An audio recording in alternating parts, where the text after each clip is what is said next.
नमस्कार दोस्तों। आज हम लोग भारत का स्वतंत्रता आंदोलन के बारे में महत्वपूर्ण चीज़ें पढ़ेंगे दोस्तों। इसमें प्रथम आप चरणों को देखें। अनेक चरण में इन्हें भारत के स्वतंत्रता आंदोलन को बांटा गया है दोस्तों। इसमें वो महत्वपूर्ण लक्ष्य क्या रहे हैं, उनके समय क्या रहे हैं और उन्हें किस नाम से पुकारा जाता था, इस सभी बातों को हम लोग इस वीडियो में जानेंगे और उन सभी महत्वपूर्ण घटनाओं के बारे में पढ़ेंगे दोस्तों। और प्रीवियस ईयर में पूछे गए वो क्वेश्चन भी इसमें शामिल किए गए हैं। चलिए दोस्तों, वीडियो को हम लोग प्रारंभ करते हैं। आप देखिए, भारत का स्वतंत्रता आंदोलन, ध्यान दीजिए दोस्तों। स्वतंत्रता आंदोलन का प्रथम चरण में आप देखेंगे 1885 से 1905 के बीच इसका समय काल रहा है दोस्तों। इसे उदारवादी युग कहा जाता है। इस युग को याद रखें दोस्तों, ये उदारवादी युग था। इसमें भारतीय राष्ट्रीय कांग्रेस की स्थापना हुई और इनका लक्ष्य याद रखें दोस्तों। ये लोग तो आंदोलन कर रहे थे लेकिन इनका लक्ष्य अस्पष्ट था। इस काल में आंदोलन का प्रतिनिधित्व बुद्धिजीवी मध्यम वर्गीय लोग कर रहे थे दोस्तों। उदारवादी युग का लक्ष्य अस्पष्ट था, आप इस बात को याद रखें दोस्तों। द्वितीय चरण में ध्यान दें दोस्तों। द्वितीय चरण में 1905 से 1919 के बीच दूसरा चरण चला दोस्तों। इसे उग्रवादी युग कहा गया। कौन सा युग दोस्तों? उग्रवादी युग। और कांग्रेस ने अपना लक्ष्य दोस्तों स्वराज यहाँ पे निर्धारित कर लिया। यहाँ पे स्वराज इनका लक्ष्य था दोस्तों। तृतीय चरण में आप ध्यान दें दोस्तों, 1919 से 1947 तक समय रहा दोस्तों। गांधीवादी युग कहा गया। इसे गांधीवादी युग कहा गया दोस्तों। इस चरण में गांधी युग के नाम से जाना जाता है दोस्तों। इस चरण में अपना लक्ष्य डोमिनियन स्टेट या पूर्ण स्वराज, याद रखें दोस्तों, इस लक्ष्य में पूर्ण स्वराज या डोमिनियन स्टेट रखा गया। डोमिनियन स्टेट का मतलब होता है दोस्तों कि ब्रिटिश काल के शासन काल के साथ ही भारत स्वतंत्र हो जाए और उसमें अपना कार्य भारत के लोग करें। इस चरण में भारत छोड़ो आंदोलन हुआ दोस्तों और भारत को इसमें ध्यान दें दोस्तों, भारत में इसमें स्वतंत्रता मिली। इसी काल में भारत को दोस्तों स्वतंत्रता मिलती है। ध्यान दीजिए, इसी काल में 1947 में भारत को आज़ादी मिल जाती है। प्रश्न नंबर 1 हम लोग पढ़ते हैं दोस्तों। इंपॉर्टेंट क्वेश्चन है, आप देखें। दिया गया है निम्नलिखित में से कौन उदारवादी नेता नहीं था। याद रखें साथियों, बहुत इंपॉर्टेंट क्वेश्चन है। कौन उदारवादी नेता नहीं था? तो विकल्प में दादा भाई नौरोजी, महादेव गोविंद रानडे, फिरोज शाह मेहता और बाल गंगाधर तिलक। तो याद रखें दोस्तों, इसमें विकल्प सही हो जाएगा डी, बाल गंगाधर तिलक। इसमें उदारवादी नेता नहीं थे। याद रखें दोस्तों, बाल गंगाधर तिलक, डी वाला विकल्प इसमें सही हो जाएगा। आगे इसमें इंपॉर्टेंट बातें पढ़ें साथियों।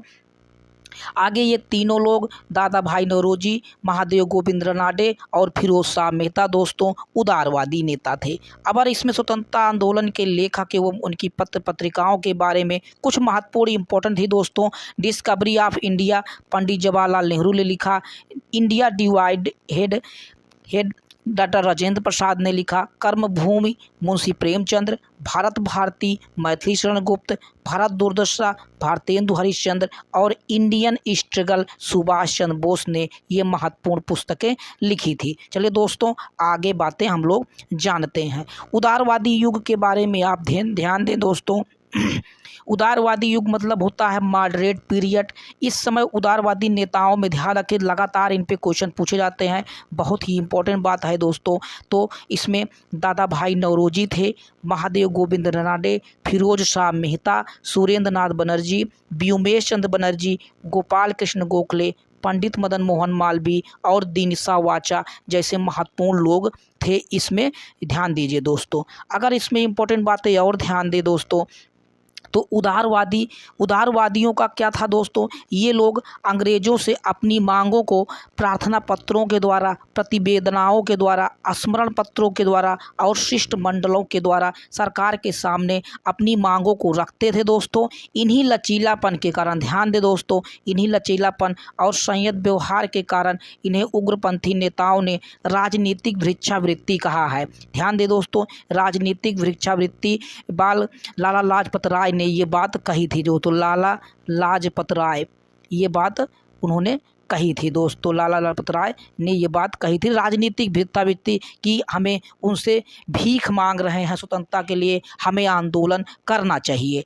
आगे हम लोग प्रश्न को पढ़ते हैं। नेक्स्ट क्वेश्चन दोस्तों, प्रश्न नंबर 2 दोस्तों बहुत इंपॉर्टेंट क्वेश्चन है। देखें, यह दिया गया है कि लैंड होल्डर सोसाइटी या जमींदार एसोसिएशन की स्थापना किसने की थी? तो विकल्प इसमें सही हो जाएगा दोस्तों, विकल्प नंबर बी, द्वारिकानाथ टैगोर। द्वारिकानाथ टैगोर ने लैंड होल्डर सोसाइटी या जमींदार एसोसिएशन की स्थापना की थी 1838 में साथियों, कलकत्ता में की थी। इस बात को भी याद रखें दोस्तों। नेक्स्ट क्वेश्चन हम लोग पढ़ते हैं। अगला क्वेश्चन है दोस्तों, इंडियन लीग की स्थापना की थी। ये बहुत इंपॉर्टेंट क्वेश्चन लगातार पूछा जाता है, डबल स्टार लगा ले साथियों। इंडियन लीग की स्थापना किसने की थी? तो विकल्प इसमें सही हो जाएगा, विकल्प नंबर तीसरे में डी हो जाएगा, शिशिर कुमार घोष।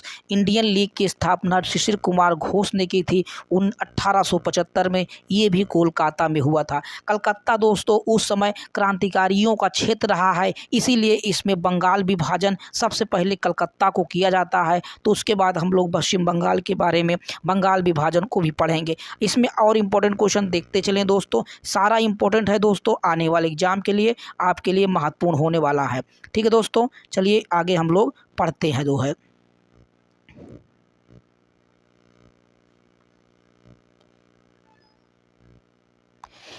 चौथा प्रश्न है दोस्तों, इंडियन एसोसिएशन की स्थापना किसने की? ध्यान दीजिए दोस्तों, इंडियन एसोसिएशन की स्थापना किसने की थी? तो विकल्प इसमें सही हो जाएगा, इंडियन एसोसिएशन की स्थापना विकल्प नंबर सी दोनों ने की थी। इंडियन एसोसिएशन की स्थापना सुरेंद्र नाथ बनर्जी और आनंद मोहन बोस, इन दोनों ने मिलकर विकल्प नंबर सी, इन्होंने इंडियन एसोसिएशन की स्थापना की थी 1876 कलकत्ता में। ये भी किया गया था। अगला क्वेश्चन हम लोग पढ़ते हैं दोस्तों। नेक्स्ट क्वेश्चन अगर आप ध्यान दें, पूना सार्वजनिक सभा की स्थापना किसने की थी? याद रखें दोस्तों, पूना सार्वजनिक सभा की स्थापना विकल्प नंबर सी सही हो जाएगा दोस्तों, एम.जी. रनाडे और गणेश वासुदेव जोशी, इन दोनों ने मिलकर पूना सार्वजनिक सभा की स्थापना की थी दोस्तों। अगला क्वेश्चन पढ़ते हैं दोस्तों, महत्वपूर्ण क्वेश्चन है, प्रश्न नंबर 6 इंपॉर्टेंट है, बहुत ही ज़बरदस्त क्वेश्चन है दोस्तों, ये लगातार एग्जामों में पूछा जाता है, तो याद रखें। ईस्ट इंडिया एसोसिएशन की स्थापना किसने की थी? ये संस्था विदेश में स्थापित की गई थी। तो छठवें वाले में विकल्प बी सही हो जाएगा साथियों, दादा भाई नौरोजी ने ईस्ट इंडिया एसोसिएशन की स्थापना 1866 में लंदन में की थी। ध्यान दें दोस्तों, ये सारे प्रीवियस क्वेश्चन एग्जाम में पूछे गए हैं, तो आप इनको बहुत ध्यान से पढ़ें, और ये एग्जामिनर आपके लिए इंपॉर्टेंट क्वेश्चन लगातार पूछे जाते हैं। भारतीय राष्ट्रीय कांग्रेस के बारे में याद रखें दोस्तों, भारतीय राष्ट्रीय कांग्रेस के बारे में पूछा गया है, तो आप इसको ध्यान दें। इसमें दिया गया है भारतीय राष्ट्रीय कांग्रेस की स्थापना कब हुई थी? तो इसमें दिया है दोस्तों, भारतीय राष्ट्रीय कांग्रेस की स्थापना कहाँ पर हुई थी? बहुत इंपॉर्टेंट क्वेश्चन है, ध्यान दे दोस्तों। भारतीय राष्ट्रीय कांग्रेस पर लगातार क्वेश्चन पूछे जाते हैं, तो विकल्प इसमें सही हो जाएगा सी साथियों, महाराष्ट्र। तो आगे हम लोग भारतीय राष्ट्रीय कांग्रेस के बारे में कुछ महत्वपूर्ण बातें अब जान लेते हैं दोस्तों। आप ध्यान दीजिए दोस्तों, भारतीय राष्ट्रीय कांग्रेस के महत्वपूर्ण अधिवेशन हुए, 4 अधिवेशन इसमें दिए गए हैं, चारों बहुत महत्वपूर्ण हैं, इन पे लगातार क्वेश्चन पूछे जाते हैं। तो आप याद रखिए, भारतीय राष्ट्रीय कांग्रेस आंदोलन के कांग्रेस के अधिवेशन दोस्तों, पहला 1885 में हुआ, बम्बई में हुआ था दोस्तों, 72 प्रतिनिधियों ने भाग लिया था, और व्योमेश चंद्र बनर्जी इसमें भाग लिए थे। ध्यान दीजिए दोस्तों, व्योमेश चंद्र बनर्जी इसमें इसके अध्यक्ष बनाए गए थे। 1886 में दूसरा हुआ दोस्तों, कलकत्ता में हुआ, और 434 सदस्यों ने भाग दिया, दादा भाई नौरोजी इसके अध्यक्ष बनाए गए। तीसरा बहुत इंपॉर्टेंट है दोस्तों, मद्रास में हुआ, 607 सदस्यों ने भाग लिया, पहले मुस्लिम अध्यक्ष बनाए गए बदरुद्दीन तैयब जी, इस बात को याद रखें दोस्तों, पहले मुस्लिम अध्यक्ष बदरुद्दीन तैयब जी थे। 1888 में दोस्तों चौथा हुआ, इलाहाबाद में हुआ था, 1248 सदस्यों ने भाग लिया। अब प्रथम अंग्रेज अध्यक्ष जॉर्ज यूल को बनाया गया। ये बात याद रखें दोस्तों, भारतीय राष्ट्रीय कांग्रेस के प्रथम अध्यक्ष व्योमेश चंद्र बनर्जी, और भारतीय कांग्रेस के प्रथम मुस्लिम अध्यक्ष बदरुद्दीन तैयब जी, भारतीय राष्ट्रीय कांग्रेस के प्रथम अंग्रेज अध्यक्ष जॉर्ज यूल। ये सभी तीनों क्वेश्चन आप याद रखें, तीनों महत्वपूर्ण क्वेश्चन एग्जाम में पूछे जाते हैं। अगला क्वेश्चन हम लोग पढ़ते हैं दोस्तों। अगला क्वेश्चन, भारतीय राष्ट्रीय कांग्रेस के प्रथम अधिवेशन में महत्वपूर्ण बातें क्या थी दोस्तों, ध्यान दें।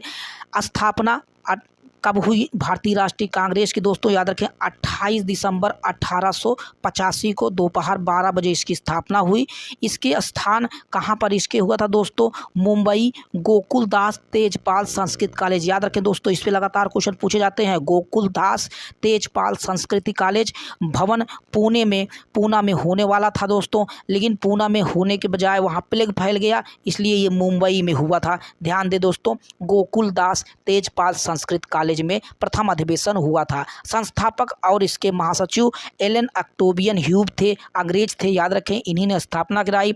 अध्यक्ष पहले के दोस्तों बिमलेश बनर्जी थे और सदस्य 72 सदस्यों ने भाग दिया। पहले इसका नाम याद रखें दोस्तों, बहुत टॉप क्वेश्चन है, पहले इसका नाम भारतीय राष्ट्रीय संघ था, भारतीय राष्ट्रीय संघ था, लेकिन दादा भाई नौरोजी के कहने पर भारतीय राष्ट्रीय कांग्रेस इसका स्थापना कांग्रेस कर दिया गया दोस्तों। बहुत इंपॉर्टेंट क्वेश्चन थे, 3-4 क्वेश्चन इसमें इंपॉर्टेंट है, ये सारी बातें याद रखें दोस्तों। अगला क्वेश्चन हम लोग पढ़ते हैं दोस्तों।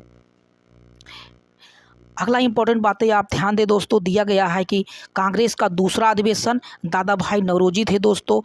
दिसंबर 1886 को 434 प्रतिनिधियों ने भाग दिया। सुरेंद्र नाथ बनर्जी, बहुत इंपॉर्टेंट क्वेश्चन है दोस्तों कि ये पूछा जाता है कि इसमें कौन भाग नहीं लिया था, तो याद रखें दोस्तों, दूसरे अधिवेशन में सुरेंद्र नाथ बनर्जी ने भाग नहीं लिया था, ये भी कोलकाता में इसका अधिवेशन हुआ था दोस्तों। अगला महत्वपूर्ण बातें जानते हैं दोस्तों। इस पे कांग्रेस पर 2 महत्वपूर्ण टिप्पणी है जिस पे लगातार क्वेश्चन पूछे जाते हैं, ध्यान दीजिए दोस्तों। एल्गिन द्वितीय थे जिन्होंने क्या कहा था, हमने भारत के तलवार के बल पर जीता है और इसे तलवार के बल पर ही अधीन रखेंगे दोस्तों, इस बात को भी आप याद रखें। कर्जन 1919 में कांग्रेस के महल भरभरा रहा है, हम भारत में रहते हुए मेरी अंतिम इच्छा है कि हम इसकी शांतिपूर्ण मृत्यु का सहयोग करें। ये 2 महत्वपूर्ण टिप्पणी कांग्रेस को लेकर थी दोस्तों, इसको बात को याद रखें।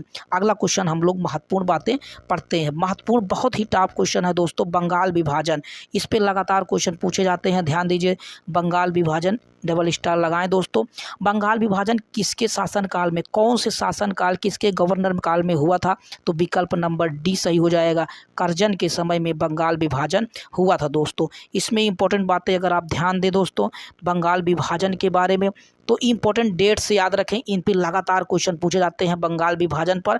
20 जुलाई 1905 को साथियों बंगाल विभाजन का निर्णय लिया गया। 20 जुलाई 1905 को कर्जन यहाँ पे थे दोस्तों, उन्हीं के समय में ये घटना घटित हुई। 7 अगस्त 1905 को विभाजन के विरोध में आंदोलन चालू हुआ। कोलकाता के टाउन हॉल को बहिष्कार प्रस्ताव पास हुआ दोस्तों, इसीलिए इसे बहिष्कार आंदोलन और स्वदेशी आंदोलन, कभी कभी ध्यान दे दोस्तों क्वेश्चन पूछ लेता है स्वदेशी आंदोलन किसे कहा जाता है या बहिष्कार आंदोलन किसे कहा जाता है, तो दोनों याद रखें, बंगाल विभाजन को ही ये बातें कही गई हैं दोस्तों। 16 अक्टूबर को ध्यान रखें दोस्तों विभाजन प्रभावी हुआ। इसी दिन शोक दिवस और राखी दिवस 2 महत्वपूर्ण दिवस मनाए गए दोस्तों। सभी लोगों ने एक दूसरे को राखी बांधी और ये एक होने का प्रमाण था दोस्तों, सभी लोगों ने एकता की मिसाल पेश किया। 1911 में ध्यान रखें दोस्तों, 1911 में विभाजन को रद्द कर दिया गया। लॉर्ड हार्डिंग द्वितीय इस समय थे दोस्तों, इस कारण से इसमें प्रशासनिक असुविधा के कारण इसका विभाजन बताया गया था, लेकिन बाद में इसे आंदोलन इतना विकराल हुआ दोस्तों कि सभी लोगों ने इसे 1911 में इस आंदोलन इसको रद्द कर दिया गया। अगला क्वेश्चन हम लोग महत्वपूर्ण बातें जानते हैं। ध्यान दें दोस्तों, इस आंदोलन में कुछ महत्वपूर्ण बातें हुई। विदेशी माल का बहिष्कार किया गया इस आंदोलन में। औरतों ने विदेशी चूड़ियाँ पहनना बंद कर दिया और विदेशी बर्तन प्रयोग करने बंद कर दिए। धोबियों ने विदेशी कपड़े धोने बंद कर दिए। इतने भयानक आंदोलन हुआ दोस्तों कि इसमें विदेश की सारी वस्तुओं को जो भारत में आ रही थी उन्हें प्रयोग करना बंद कर दिया गया। इसी समय आत्मनिर्भर भारत की कल्पना की गई महात्मा गांधी के द्वारा। इस समय आत्मनिर्भर भारत की कल्पना की गई दोस्तों इस समय, जिसको महात्मा गांधी ने बाद में बहुत ही बड़ा आंदोलन बनाया था आत्मनिर्भर के लिए दोस्तों। इसी समय विदेशी वस्तुओं को प्रयोग पर बहुत भयंकर आंदोलन चला। अगला महत्वपूर्ण बातें ध्यान दें दोस्तों, इसी आंदोलन के बाद दोस्तों अरुण कमेटी 1906 में आई। वायसराय मिंटो 2 थे। बंगाल विभाजन को संयुक्त करने की बात इस अरुणडेल कमेटी ने किया था। इस बात को भी आप याद रखें दोस्तों। अगला क्वेश्चन हम लोग पढ़ते हैं, महत्वपूर्ण क्वेश्चन है दोस्तों। निम्नलिखित में से कौन उग्रवादी नेता नहीं था? ध्यान दे दोस्तों, कौन उग्रवादी नेता नहीं था? तो इंपॉर्टेंट क्वेश्चन है, ध्यान दे दोस्तों। गोपाल, लाला लाजपत राय, बाल गंगाधर तिलक, बिपिन चंद्रपाल और गोपाल कृष्ण गोखले। विकल्प नंबर डी सही हो जाएगा दोस्तों, गोपाल कृष्ण गोखले। बाकी इन तीनों लोग उग्रवादी नेता थे। इनके बारे में इंपॉर्टेंट बातें याद रखें दोस्तों। ये लोग अहिंसा का पालन करते थे, इन हिंसा के बल पर ये लगातार जीतने का प्रयास करते थे। ये अंग्रेजों के उग्रवादी नीति का पालन करते थे दोस्तों। लाल, बाल, पाल और घोष, ये इंपॉर्टेंट ट्रिक है, याद रखें दोस्तों। लाल, बाल, पाल और घोष। लाला लाजपत राय, बाल गंगाधर तिलक, बिपिन चंद्रपाल और अरबिंदो घोष, ये महत्वपूर्ण उग्रवादी नेताओं के 60 नाम हैं। आप याद रखेंगे लाल, बाल, पाल और घोष, जिन पे ये क्वेश्चन लगातार बनते हैं, तो इन पे क्वेश्चन पूछा जाता है। 1906 में याद रखें दोस्तों, कोलकाता कांग्रेस अधिवेशन की अध्यक्षता करते हुए दादा भाई नौरोजी ने सर्वप्रथम स्वराज की मांग की थी। ध्यान दें दोस्तों, 1906 में सर्वप्रथम स्वराज की मांग अगर किसने की थी? कांग्रेस के मंच से दादा भाई नौरोजी ने की थी। इस बात को भी आप याद रखें दोस्तों, इन पे क्वेश्चन बनते हैं। कांग्रेस का विभाजन कब हुआ? याद रखें दोस्तों, बहुत टॉप क्वेश्चन। कांग्रेस का विभाजन कब हुआ? 1905, 1911, 1906, 1907। ध्यान दें दोस्तों, विकल्प नंबर डी 1907 में कांग्रेस का विभाजन हो गया। इसमें इंपॉर्टेंट बातें अगर आप ध्यान देंगे तो आपको समझ में आ जाएगा दोस्तों। सूरत अधिवेशन 1907 में हुआ था। कहाँ हुआ था दोस्तों? सूरत अधिवेशन 1907 में। नरम दल और गरम दल में ये विभाजित हो गया। एक विभाजन का कारण दोस्तों 1905 में बनारस कांग्रेस अधिवेशन में प्रिंस ऑफ वेल्स, 1911 में प्रिंस ऑफ वेल्स आ रहे थे। उनके स्वागत को लेकर इन सभी लोगों में नरम दल और गरम दल में विभाजन हो गया। लाला लाजपत राय ने दोस्तों सत्याग्रह की मांग, सर्वप्रथम सत्याग्रह की मांग लाला लाजपत राय ने इसी दौरान की थी। आगे महत्वपूर्ण क्वेश्चन और पढ़ते हैं दोस्तों, सारे इंपॉर्टेंट क्वेश्चन है दोस्तों। दिल्ली भारत की राजधानी कब बनी? याद रखें साथियों, दिल्ली भारत की राजधानी कब बनी? इस पे इंपॉर्टेंट क्वेश्चन लगातार इस पे इंपॉर्टेंट क्वेश्चन पूछे जाते हैं कि दिल्ली भारत की राजधानी, पहले राजधानी अंग्रेजों के समय में कोलकाता थी, उसके बाद दिल्ली भारत की राजधानी विकल्प नंबर डी साथियों 1912 में दिल्ली भारत की राजधानी बन गई दोस्तों। और इसमें इंपॉर्टेंट बातें अगर आप याद ध्यान दें दोस्तों, तो दिल्ली भारत की राजधानी बनी। अगर इसमें इंपॉर्टेंट बातें अगर आप ध्यान देंगे दोस्तों तो आपको समझ में आ जाएगा। इंपॉर्टेंट बातें, दिल्ली दरबार 1911 में सम्राट जॉर्ज पंचम, याद रखें दोस्तों, सम्राट जॉर्ज पंचम भारत आए, दिल्ली में आगमन हुआ। 12 दिसंबर 1911 को दोस्तों दिल्ली में राज दरबार का आयोजन किया गया और लॉर्ड हार्डिंग द्वितीय सम्राट की घोषणा को बंगाल विभाजन यहीं रद्द कर दिया गया दोस्तों, और यहीं से राजधानी कोलकाता से दिल्ली स्थानांतरित कर दी गई दोस्तों। तो 1906 में बंगाल विभाजन। दादा भाई नौरोजी ने दोस्तों नरमपंथी, और यहीं पर दादा भाई नौरोजी को grand old man of India भी कहा गया। ध्यान दीजिए दोस्तों, दादा भाई नौरोजी को इसी समय grand old man of India भी कहा गया था। ये महत्वपूर्ण बातें थी दोस्तों। आइए चलिए दोस्तों, आगे हम लोग अगले फेज के बारे में पढ़ेंगे। ये फर्स्ट फेज भारतीय स्वतंत्रता आंदोलन का प्रथम फेज था। नेक्स्ट फेज हम अगले वीडियो में पढ़ेंगे। ठीक है दोस्तों, नेक्स्ट वीडियो में हम लोग मिलते हैं।